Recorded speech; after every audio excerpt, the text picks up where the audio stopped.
All right, greetings and welcome to another episode of the Unnamed Bracketology podcast. My name is Kerry Miller, joined as always by my good friend Graham Dorn. Graham, we got a time crunch on our hands today, so I'm just going to throw up the spreadsheet now, and I'm going to apologize in advance if I'm not my normal self. Had to say goodbye to our dog a few hours ago, so I dedicate this episode of the pod to Scout, forever a one seed in our hearts. Uh, Let's talk about Florida and Vanderbilt, who, like a week ago, we thought had really no case. We didn't think the SEC was going to be able to get a three seed, and all of a sudden they have two in both of our estimations. Obviously, they got some help from BYU, from Gonzaga, from Michigan State, but I don't know if either of them can really climb any higher. Maybe Vanderbilt can just because of their lack of losses, but what do you see as kind of the floor and the ceiling for the sort of the SEC's standard bearers at this time? I think a two seed is possible for whoever wins the SEC, but I think that's about as high as it can go. I do think Florida has a chance to drop a lot faster than Vanderbilt. Florida already has Yeah. six losses. Vandy only has three. I do think Florida is getting a lot of benefit of the doubt from both of us right now. They look really good, and they won at Vanderbilt.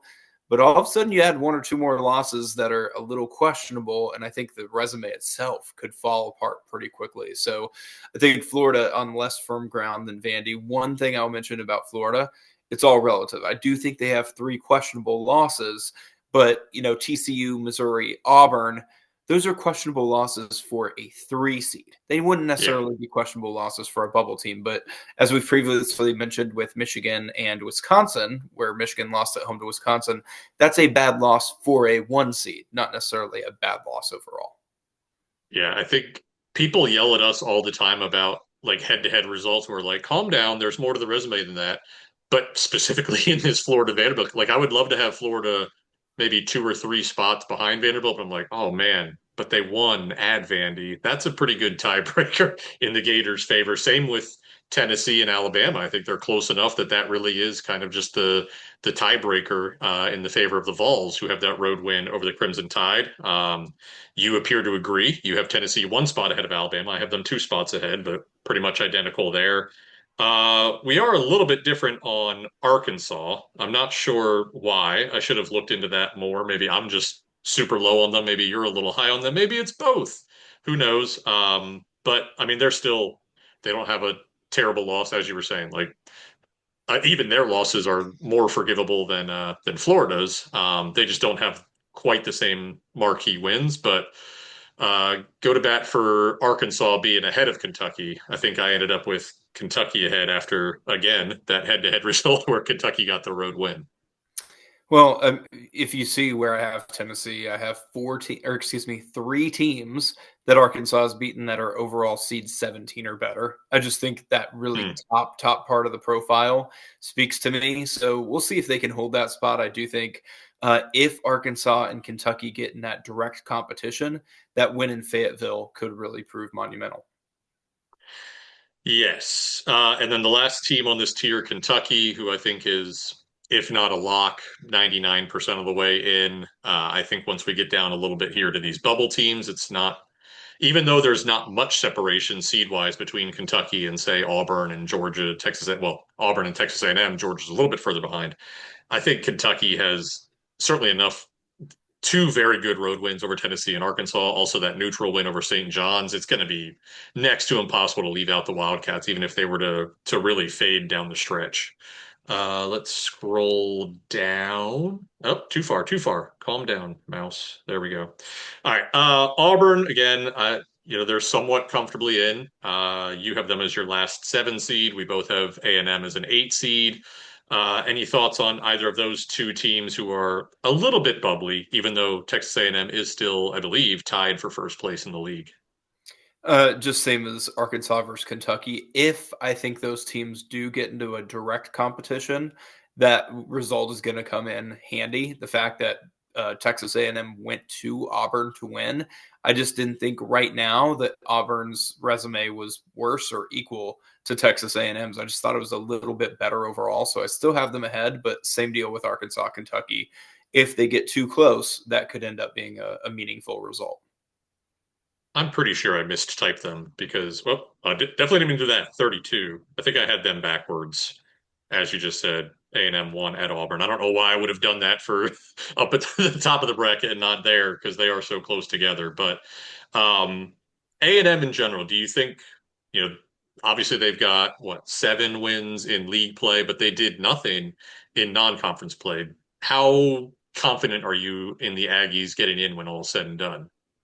I'm pretty darn confident in Texas A&M getting in.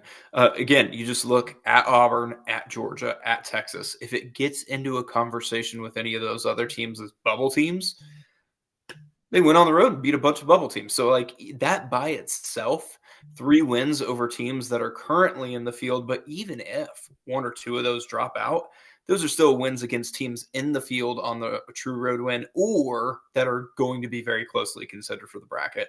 And I do think, there's merit in beating teams that are in the tournament, but there's also significant merit in beating teams that are considered for the tournament, even if they don't actually get in. Yeah, and even their losses at this point, that Oklahoma State loss doesn't look so bad. I mean, it was a blowout, but a road game, and I think the committee will certainly realize that they like overturned their entire roster. They had a new coach. They were figuring things out early on. Yeah, I think they're pretty comfortably in, even though, I only have them at 31. I think that I think that was my cutoff the last time I was doing a full seed list was like right around Texas A&M is where I start to feel a little sketchy, but I'm pretty comfortable with them in. But Georgia, Texas, not even remotely comfortable in having them in. I mean, comfortable having them in right now. I don't know that they'll necessarily stay there. In this week, I started doing the 4 best wins instead of 3 best wins. And for Georgia, that meant adding a win over South Carolina to their list. That made me feel even worse about Georgia's staying power in the field. They don't have a quad 1A win. They have a couple of nice home wins over Arkansas and Auburn. But yeah, in my heart, Georgia should be behind Texas, just in terms of, how good the team is. Will they get in? But Texas has suffered more losses and they're probably more on the bubble. Obviously, you agree. You have Texas a few spots behind Georgia, but any specific thoughts on those two teams? Well, just not individually, but collectively. I'm looking over here. Arkansas, Auburn, at Missouri, at Alabama, versus Vandy, NC State. Like, and look at Missouri too, versus Florida, at Kentucky, versus Auburn. I think in general, that's what you're hoping to see out of bubble Yeah. teams. And it's total tangent here. But every time we go into another day, I keep thinking more and more about Miami. And I'm like, where are Miami, Florida's victories? Like when I Yep. see all these other bubble teams, it just really makes me think maybe even having them at all is a total and complete mistake because they haven't really earned it yet. So if I'm a Texas, or excuse me, not a Texas A&M fan, if I'm a Georgia or a Texas or a Missouri fan, I'm feeling pretty good about those wins I've already racked up. Now I just need to add a little bit more beef to it. And that's probably going to be enough. We saw what happened with Texas last year. Wasn't a great resume overall, but if you pick up enough quality wins, the committee almost always lets you in. So Texas, just to finish that thought there. They have 9 total losses. You see their remaining games at Arkansas versus Florida, at Texas A&M. They also play at Georgia, um, at Missouri. That's coming up on Valentine's Day. That may well be a play out type of game, but I just because they already have 9 losses, it kind of feels like they need to go probably 500 or better the rest of the way to have any case. And they do have a pretty tough schedule ahead of them.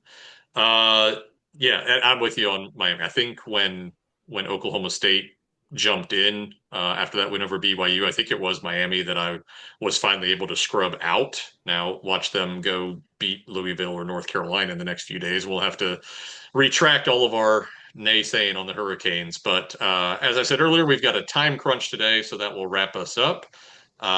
Make sure to watch UConn and St. John's tonight. Also, make sure to hug your four-legged friends a little more for me. Until next time, take care and enjoy the hoops.